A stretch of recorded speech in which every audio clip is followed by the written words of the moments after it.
Just like good strategy, good design involves deciding what not to do.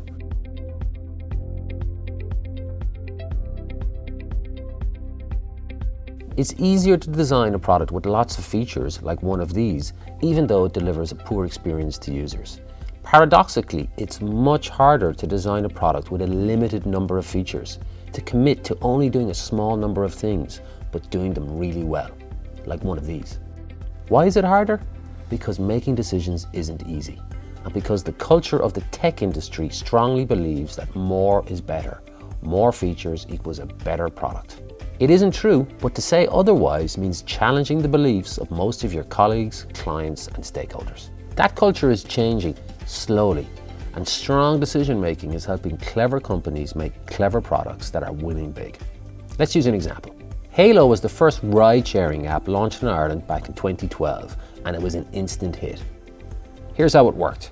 You launched the app, it zoomed into your current location, showing you nearby taxis.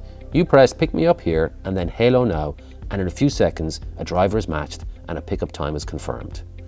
It was simple and immediate. Right here, right now, just 2 taps. But behind the scenes, the design team had to make hard decisions about what the app didn't do. Users couldn't pre-order a taxi for some other time, for example. You could only order a taxi right now. Also, users couldn't order a taxi for another location. And users could only order a single taxi. No ordering multiple cabs. Were these serious weaknesses in a ride-hailing app? Not at all.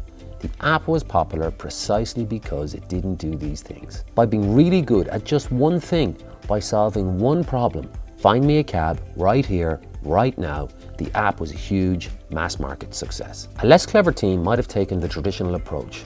Our app has to be good at many things. The more features it has, the more popular it will be. We have to allow pre-ordering, so we'll put a button here for that. People might want to order more than one taxi, so here's another button for that. Also, they might want to send it to a different address, so another button for that.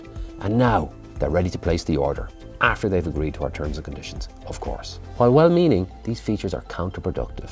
They make the app clunky, less people use it, less work for drivers, a lose-lose situation. And that's what happens in so many organizations. A poor design culture and a weak design team let too many features creep into the product. They don't understand that a product that does one thing really well is always more popular than a product that does several things poorly. Hope that's helpful. If you want to see more videos like this, please like or subscribe or follow or whatever it is you see down here. Catch you next time.